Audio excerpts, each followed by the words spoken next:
The silent cry of Lua. In a quiet village nestled between the lush green valleys of West Africa, a young girl named Lua lived with her parents. At just 7 years old, she possessed a gentle spirit, her bright eyes filled with dreams yet to be realized. But behind those eyes, hidden in the shadows of her small home, lay a silent agony that no one seemed to hear. Lua's father, Tano, was a man once known for his strength and wisdom, but over time, his heart had been corroded by anger and frustration. Whether it was the weight of financial struggles or his own internal demons, he found solace in power over the weakest in his home. Asa, Lua's mother, was an ambitious woman who had built her small business with determination and perseverance. She believed in securing a future for her family, tirelessly managing her shop from dawn to dusk. However, in her pursuit of success, she had unwittingly turned a blind eye to the suffering within her own household. The unheard whispers. Lua longed for the warmth of her mother's embrace, but Asa was always too busy. "Later, Lua," she would say. "I have customers to attend to." And so Lua sat alone, her heart aching for love, her spirit burdened by secrets too heavy for a child to carry. Tano's rage was unpredictable.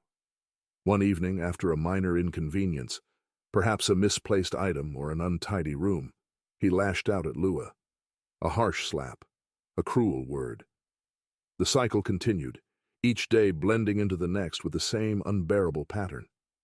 Lua learned to endure, to remain silent, to retreat into the depths of her mind, where she could pretend to be anywhere but there. The village was alive with whispers, for nothing in a small community remains hidden for long. Neighbors noticed the bruises, the way Lua flinched at sudden movements, the sadness in her eyes. "That child is suffering," an elder woman murmured one day. "Why does her mother not see?" The breaking point one fateful night. The storm inside Tano erupted into something far worse than before. The house trembled with shouts, the walls bearing witness to unspeakable pain. Lua could take no more. She fled into the night, her tiny feet carrying her as far as they could. She ran without direction, her tears blinding her way, until she collapsed near the village well. It was there that an old storyteller, Baba Kofi, found her. He had known suffering, had seen pain in the eyes of many before her. He knelt beside Lua and spoke softly. "Child, your pain is real. You do not have to bear it alone." Lua sobbed, words tumbling out of her in broken whispers. Baba Kofi listened, truly listened. He took her trembling hand and led her to the village elder, where her truth was finally spoken aloud. The village council gathered. Asa was summoned. When she saw her daughter, frail, broken, yet standing, something inside her shattered. She had been blind for too long. How had she not seen the signs? How had she not heard her child's silent cries? That night the authorities were called. Tano was arrested, his reign of terror finally put to an end. The villagers stood in quiet solidarity, watching as justice unfolded before their eyes. Healing and redemption. Lua was not just a victim, she was a survivor. She found solace in the arms of those who truly cared, Baba Kofi, the elder women of the village, and finally, her mother. Asa wept for the lost time, for the pain her neglect had caused. She vowed never to let her child's voice go unheard again. But healing was not an easy road. Lua struggled with nightmares, waking up in the dead of night, her small frame trembling with fear. Asa stayed by her side, whispering words of comfort. She sought the help of the village's wise women, learning the ancient ways of soothing a tormented spirit. Slowly, Lua began to trust again. She played with the other children, her laughter no longer a distant memory, but a present joy. Meanwhile, the village came together in a way they never had before. The elders organized gatherings, teaching parents the importance of listening to their children, of creating a home filled with love rather than fear. Asa shared her own regrets, warning others not to make the same mistakes she had made. The tragedy of one child became the lesson for many. Months passed, and Lua's spirit began to heal. She found joy in small things. A butterfly resting on her hand, the sound of drums echoing in the distance, the warmth of her mother's embrace. Asa, too, had changed. She no longer rushed past Lua to tend to her shop. Instead, she spent her evenings telling her stories, brushing her hair, and singing lullabies that carried Lua into peaceful dreams. Yet, despite the progress, scars remained.